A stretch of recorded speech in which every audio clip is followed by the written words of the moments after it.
Hello everyone, welcome to my YouTube channel maths with Harish Bisht. Guys, आज मैं math standard का question number 29 solve कर रहा हूँ। बच्चों, क्वेश्चन नंबर 29 में ये फिगर है, आप देख इसको समझिए। ये है एक सर्कल वृत्त, इसका केंद्र O है और इस सर्कल के बाहर एक बिंदु P लिया है और P बिंदु से दो स्पर्श रेखाएं PA और PB खींची गई हैं। PA और PB दो स्पर्श रेखाएं हैं, यानी कि to tangents from external point P on the circle. Okay, अब हमें ये प्रूव करना है कि यहाँ पर साथ में ये दिया कि पॉइंट ऑफ टेंजेंट यानी पॉइंट ऑफ कॉन्टैक्ट A और B को मिलाया गया और मिलाने से हमें एक ट्रायंगल बनकर तैयार हो गया APB। और हमें ये प्रूव करना है कि एंगल 1 यानी कि एंगल OAB का डबल एंगल APB यानी एंगल 4 है। याद रखिए, हमें सिद्ध करना है एंगल 1 का डबल एंगल 4 है। ये हमारा क्वेश्चन है और तो इसमें हमें सिद्ध करना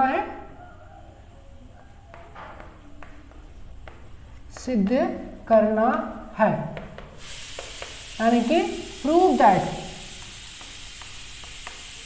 that angle APB is equal to multiply angle OAB। ये है हमारा प्रश्न। अब बच्चों, इसे हमें हल कैसे करना है? इसे हल हमें ऐसे करना है कि इसमें हमारे पास प्रूफ क्या है, प्रमाण क्या है, वो देखिएगा। प्रमाण यानी कि प्रूफ। तो सबसे पहले हम इसमें क्या करेंगे, हम ये देख रहे हैं कि P एक एक्सटर्नल पॉइंट है और यहाँ से दो स्पर्श रेखाएं PA और PB खींची गई हैं, ठीक है। और आपको पता है किसी बाहरी बिंदु से स्पर्श रेखाओं की लंबाई जो होती है वो बराबर होती है। तो बाहरी बिंदु P, किसी बाहरी बिंदु से खींची गई स्पर्श रेखाएं लंबाई में समान। ये हमारा बाहरी बिंदु है, यहाँ से स्पर्श रेखाएं जो होंगी वो लंबाई में समान होंगी। मतलब from an external point P, okay, two tangents PA and PB are equal in length. Okay, मतलब स्पर्श रेखाएं टेंजेंट जो है लंबाई में बराबर होंगे, ठीक है। ये आप 10.2 थ्योरम के अकॉर्डिंग इसे जान पाते हैं। 10.2 थ्योरम, ठीक है, जो चैप्टर 10 का है उसमें यही बताया गया कि ये प्रूव करने के लिए बोला गया कि टेंजेंट इक्वल होते हैं। तो उसी थ्योरम का यूज करके हमने इसे सॉल्व करना है। तो हमारे पास क्या निकल कर आया, PA इज इक्वल PB। अब बच्चों, आपको पता है कि अगर PA और PB इक्वल है तो आप देख पा रहे हैं APB एक ट्राइंगल है और इस ट्राइंगल पे PA और PB दो साइडें बराबर हैं। तो इनके अपोजिट एंगल कौन होंगे? इसका अपोजिट होगा एंगल 3 और इसका अपोजिट होगा एंगल 2। ओके, तो PA का अपोजिट हो गया एंगल 3 और PB का अपोजिट एंगल 2। अच्छा, ये इक्वल क्यों है आपको पता है? आइसोसेल ट्राइंगल की प्रॉपर्टी होती है कि जो साइडें बराबर होती हैं उनके अपोजिट एंगल बराबर होते हैं, अर्थात समद्विबाहु त्रिभुज की का गुण, ठीक है। समान भुजाओं के सम्मुख कोण बराबर, okay, opposite angles of equal side.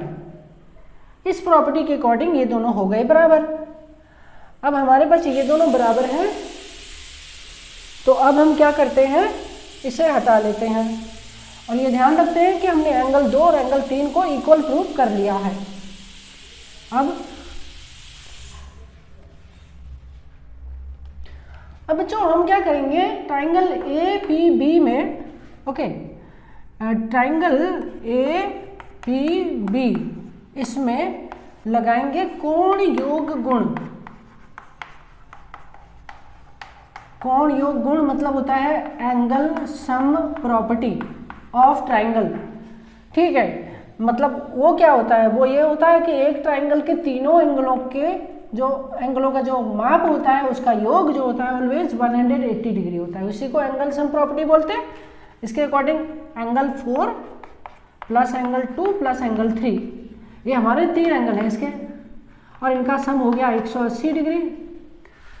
अब हम क्या करेंगे, क्योंकि हमने प्रूव किया कि एंगल 2 और एंगल 3 बराबर हैं, तो हम एंगल 3 को एंगल 2 में बदलेंगे। मतलब एंगल 3 की जगह एंगल 2 ले लेंगे, क्योंकि हम ये प्रूव कर चुके हैं कि एंगल 3 और 2 बराबर हैं। तो हम 3 हटाएंगे, इसकी जगह 2 लेंगे, इस 4 को इधर ले आएंगे, तो ये हो जाएगा angle 2 plus angle 2 equal 180 minus angle 4, ये ठीक। अब क्या करेंगे, इन दोनों को ऐड करेंगे। जोड़ते कैसे हैं वो समझिए। एंगल 2 एक बार, एंगल 2 एक बार, तो एंगल 2 कितनी बार, how many times of angle 2, answer होगा 2 टाइम्स। तो इसका मतलब एंगल 2 टाइम्स है, तो इसको जोड़ने पर आएगा 2 एंगल 2, और इधर 180 माइनस एंगल 4।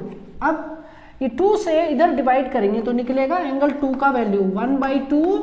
अच्छा, ये 2 जो है इन दोनों को डिवाइड करेगा, दोनों को डिवाइड करेगा, 180 माइनस एंगल 4। अब ये 2 जो है इसको भी डिवाइड करेगा, 2 इसको भी डिवाइड करेगा, तो हमें क्या मिलेगा, वो लेते हैं हम। तो हमें ये मिलेगा एंगल 2 इज इक्वल, 2 से इसको डिवाइड किया तो मिलेगा 90 माइनस 1/2 एंगल 4, ये मिलेगा। क्योंकि इसको हम डिवाइड नहीं कर सकते ना, तो 1/2 एंगल 4 लिखेंगे और इसको सॉल्व करेंगे तो 90 आ जाएगा। तो हमारा ये एक पॉइंट हो गया नंबर 1। अब बच्चों इसके बाद हमें क्या करना है, इसे हम हटाते हैं। अब हमें क्या करना है, हमें ये देखना है कि PA और OA क्या है।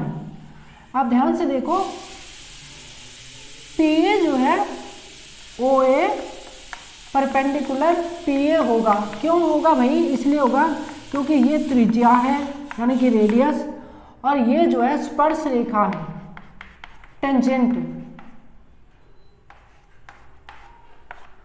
आपको पता है कि 10.1 के अनुसार एक त्रिज्या एक स्पर्श रेखा के साथ स्पर्श बिंदु पर राइट एंगल बनाती है। मतलब OA is a radius and AP is a tangent, और जहां इनका पॉइंट ऑफ टेंजेंट होगा, पॉइंट ऑफ कांटेक्ट होगा, वहां पर राइट एंगल बनेगा, बिकॉज ये दोनों एक दूसरे पर परपेंडिकुलर में, ठीक है। तो इसके अकॉर्डिंग ये हमको ये मिला angle OAP, angle OAP is equal 90 degree.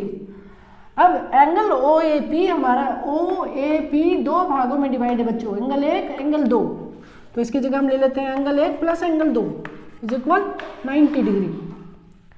अब एंगल 2 का वैल्यू निकालते हैं, या यहाँ पर एंगल 2 का वैल्यू भरते हैं यहाँ से, ठीक है। तो हमने एंगल 2 का वैल्यू निकाला है 90 माइनस 1/2 4, तो हम इसको हटाएंगे और यहाँ लिखेंगे angle 1 plus 90 minus 1/2 angle 4 is equal 90, ठीक। 90 से 90 हमारा कैंसिल हो गया, इसको हम ट्रांसपोज करके इधर लाए, तो इसको अगर हम माइनस 1/2 4 को इधर लाएंगे तो क्या हो जाएगा, यहाँ हमारे पास एंगल 1 बचेगा, यहाँ पर 1/2 एंगल 4 बचेगा। अब बच्चों क्रॉस मल्टीप्लाई करें, 2 से ये मल्टीप्लाई हो जाता है, 2 एंगल 1 बराबर एंगल 4 हो गया सिद्ध। एंगल 1 जो है वो हमारा OAB है, इसी का अल्टरनेट नाम है। 2 angle OAB is equal angle 4 का नाम क्या है, APB। तो ये हो गया हमारा सिद्ध, हंस प्रूव्ड।